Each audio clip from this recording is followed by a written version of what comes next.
الذین هم عن صلاتهم ساهون، کسانی که گاه نماز میخوانند و گاه نمیخوانند، کسانی که نماز در وقتش نمیخوانند،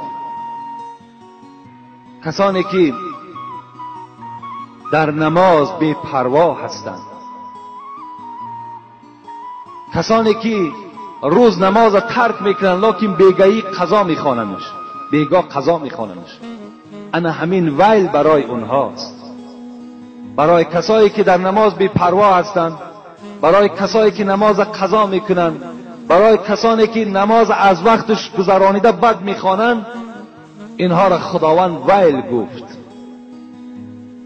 من ترک صلاة حتی مضى وقتها ثم قضى عذب في النار حقبا. با حدیث خوب توجه کنید. رسول اکرم میگوید کسی که در دنیا نماز ترک میکند ثم قضا، بعد بیگاه که شد قضایی میخوانش، عذب فی النار حقبا، این گونه انسان خداوند در روز قیامت یک حقب عذاب میکرده است. از پیغمبری خدا پرسیدند حقب چیست؟ حضرت گفتند 80 سنه. برای یک نمازی که وی قضا کرده است، برای یک نمازی که وی در وقتش بی پروایی کرده است، خداوند در قیامت 80 سال عذابش میکرده است.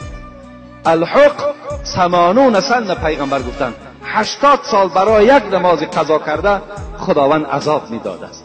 السنه، باز رسول اکرم دوام دادن، السنه 360 یوما. یک سال پیغمبر خدا گفت میدانین که 360 روز است، لیکن حضرت گفتن روزهای قیامت گفتن یک روزش 1000 سال این دنیا دا برابر می شود. یک روز قیامت برابر 1000 سال این دنیاست. در کتاب در زیر همین حدیث صاحب کتاب خود رقم مانده است.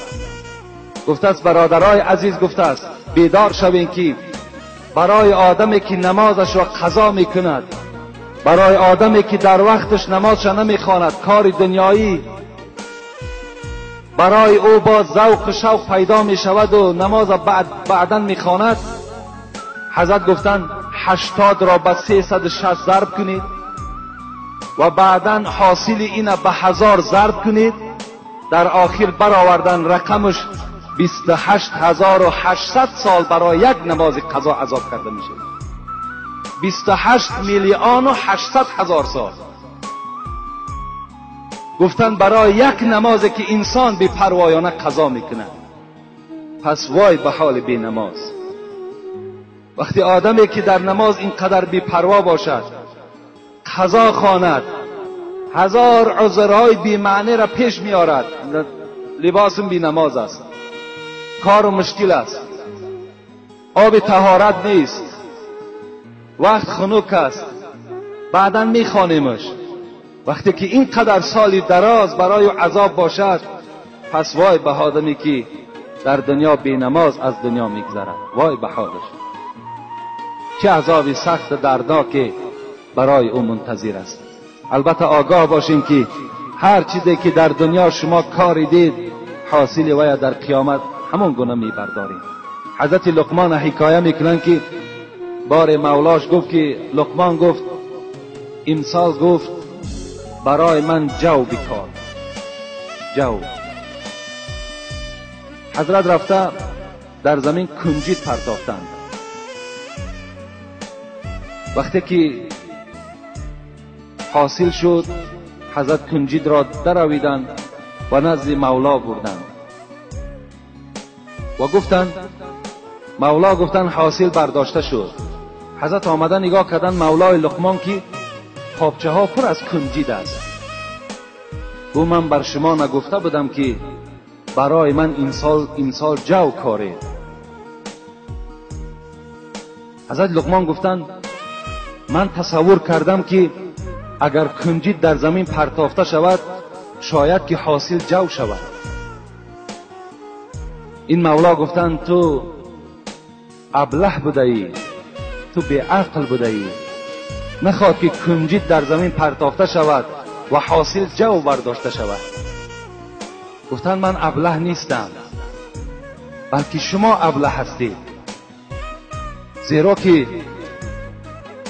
چگونه که شما گناه میکنید و باز دائم در زبان شما این است که من فردا وارد جنت میشوم، من هم تصور کردم که اگر کنجید پرتافته شود شاید که حاصل جو گردد. یعنی وقتی که انسان گناه میکند، بینمازی میکند، باز امروز در بین ما و شما یک شعار است که همین دل تازه باشد.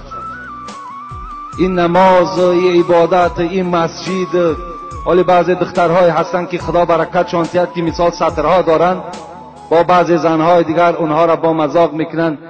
همین سرتم شاده هم که باشد دل تازه باشد. این شعار، این شعاری ابلهی، این شعار یهودی در تمامی مردم ما و شما بی نهایت پریشان شده است. هر عملی که ما و شما میکنیم در نزد پروردگار همان عمل را ما و شما منتظر باشیم. و از همه چیز مهم برای ما و شما امروز نماز است. رسول اکرم میگوید مروا اولادکم بالصلاة و هم ابناء 7 سنین واضربوهم و هم ابناء 10 و فرقوا بینهم فی المضاجع. به همه شما امر میکند پیغمبر، تمام پدرهایی که فرزندهای نرینه و مادینه داریم، دختر داریم، بچه داریم، پیغمبر خدا میگوید ای مردها، ای پدرها، ای مادرها، فرزندهاتان در 7 سالگی نماز خوان کنید. پدرهای عزیز، فقط نماز در ذمه شما فرض نیست، یا این مسئولیت خیلی کلانی هست که شما از پشت این فرزندها در نزد پروردگار جوابگر هستین. دخترها و بچه ها را امر به نماز کنین. پیغمبر امر دارد مروا اولادکم، امر کنید فرزندهاتون. سحر که خود خیستی بیدارش کن، دلت باوی نسوزد، بیدارش کن. 7 سالگی در رسول اکرم گفتن امر به نمازش کنید. واضربوهم و هم ابناء 10. وقتی 10 ساله شد و این فرزند تو نماز نخوان و یا لتو کوب کن و را بزن که وای در نماز قائم شود. و فرقوا بینهم فی المضاجع، در 10 سالگی جاگه خوابشون جدا کنید. یعنی جاگه خوابه که اگر همراه شما باشند و اینها را در دیگر خانه برین. اگر دختر و بچه یک جا خواب باشد جاگه های خوابشون جدا کنید. گفتن پیغمبر کاری کنید که این فرزندها هم در آخرت دامنگیر شما نشود. این است باب بی نماز. این است کسانی بی سعادتی که در دنیا نماز نمیخوانند. یعنی این گونه وعیدها و این گونه عذابها برای هر کدام او چه هست منتظر است. خوش به حال همون برادرانی که یعنی به هیچ حالت نظر نمیکنند، دائم با نماز هستند. فقط در آخر من به شما یک حدیثی را خبر میدهم که فکر میکنم خیلی باید تأثیر کننده باشد و خیلی باید که شما را از خواب بیدار کند، که حدیثی است از پیغمبر خدا که من احرق 70 مصحفا، اگر در بین شما یک نفر پیدا شود و 70 دانه قرآن را در آتش بسوزاند. البته ما و شما چی گناهی وزنینی هست و چی جمله مشکلی هست که انسان باید تلفظ کرده نمیتواند. اگر شخص در بین ما و شما پیدا شود که 70 قرآن را سوزاند، قرآن خطا خواندنش گناه است، قرآن بی طهارت قپیدنش گناه است، اینها وقتی گناه باشد پس سوزاندن او را شما تصور کنید که چند قدر گناه است. وقتی سخن خدا را تو در آتش بی پروایانه می سوزانی، من احرق 70 مصحفا، کسی که اگر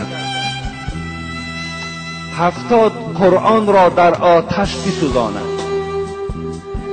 و قتل 70 نبیا، اگر کسی که بعد این 70 دانه قرآن سوزاندن باز قرار نگرفت و 70 پیغمبر را به دست خودش قتل کرد. ببینید، یک آدم قتل کردن و من یقتل مؤمنا متعمدا فجزاؤه جهنم خالدا فیها غضب الله علیه و لعنه و اعد له عذابا عظیما. خدا در سوره نساء میگوید اگر یک تای شما یک برادر مؤمن قتل میکنین، خداوند میگوید که این قاتل، این آدم کشه، خالدا فیها، من در دوزخ مخلد میگذارمش نیستم، ابدی در عذاب دوزخ گرفتار میشود. و لعنه، من لعنتی خودم به این قاتل میرسانم و غضب خودم را بالای این قاتل میرسانم و برای آمدن این قاتل در دوزخ چه عذابهای گوناگون منتظر هست. یک آدم مؤمن وقتی که یک نفر میکشد، این گناه را تصور کنید که 70 قرآن سوزانید، بعد سوزاندن 70 قرآن باز چکار کرد؟ 70 پیغمبر دیگر را قتل کرد. و زنا مع امه 70 مرات. چه گناه های وزمین، چه جمله های وزمین. 70 قرآن سوزانیده شد، 70 پیغمبر کشته شد از دست یک نفر. و باز این نفر 70 بار دیگر اگر با مادر خود خانه‌داری کند، 70 بار دیگر میگوید با مادر خود خانه‌داری کند. در دوام چی گفتند پیغمبری خدا؟ و افتز بکرن و افتز 70 بکرن به طریق الزنا. 70 دختر دیگر را با طریق زنا با اونها چکار کرد؟ همخوابه شد.